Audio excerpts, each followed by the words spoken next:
Blitz began, we've seen many different sides of Clinton. For those who thought they knew everything there was to know about Hillary Clinton, most recently, Alana Goodman, a reporter for the conservative website The Washington Free Beacon, uncovered audio recordings of Clinton from the 1980s, including one clip of Clinton discussing a 1975 legal case in which she was the defense attorney, assigned to be the defense attorney, for a man charged with raping a 12-year-old girl. Take a listen. He took a lie detector test. I had to take a polygraph. When she passed, which forever destroyed my faith in polygraphs. But you know what was sad about it was that the prosecutors had evidence, among which was his underwear. He had presented these underpants with a hole in it. I said, "What kind of evidence is that? You know, you've got a pair of underpants with a hole in it." Of course, the crime lab had thrown away the piece that they cut out. It was really, I mean, I plea bargained it down because they didn't have any, it turned out they didn't have any others. Let's bring in CNN senior political correspondent Brianna Keilar, CNN chief congressional correspondent Dana Bash, and CNN chief political analyst Gloria Borger.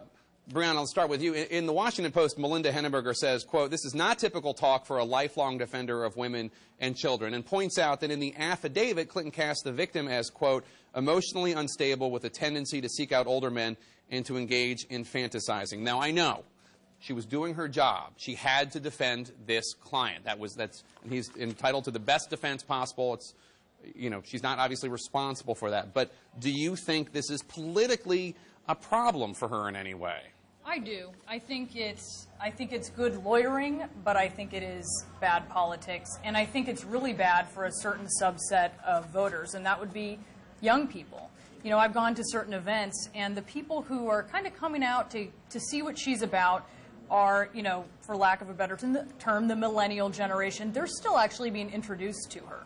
Fancy that in 2016, these are people who were born 1998 or slightly before, right? So you're talking about people who don't really identify with her as First Lady, probably not even as Senator, and they're still being introduced to her right now, and she's being branded to those folks as a champion of women and girls. And so I think when you have a group of people who don't have necessarily that depth of knowledge about her, and then you put something like this, and I do think the audio really changes it, where she's saying, he took a polygraph, and then she says that it forever, you know, destroyed her faith in polygraph. Yeah. She thought she's admitting that he's guilty. Right. Yes. I think it's a problem. I think it really pokes a hole in that narrative. Now, Dana, we should point out, Clinton wrote about this in her own, her other autobiography, Living History, saying that it was shortly after this experience that Ann Henry, another woman, and I discussed setting up Arkansas's first rape hotline.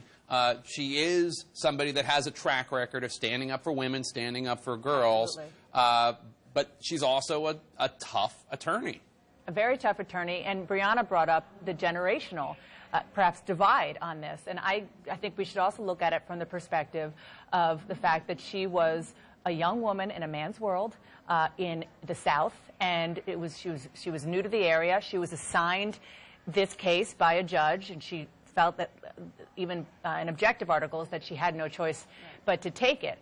The question then becomes, did she have a choice to go beyond that? And in the affidavit, what many will view as blaming the victim, going for the jugular in a way that a good attorney should do, to do whatever they can for their client. But when you're talking about something as incredibly sensitive and incredibly explosive as rape, especially when, as you say, it's not about being a lawyer, it's about being a politician, so much of this is going to depend on how she frames it now, how she discusses it, and whether she says, I was young, if I'm looking as my older self back at my younger self, I wouldn't have done it like that. And we should point out that we reached out to the Team Clinton, and they did not have a comment on this. Right, and I think, you know, to your point about your older self reaching out to your younger self, I remember the 70s. I understand where Hillary Clinton was, assigned, being asked to take this case for legal aid.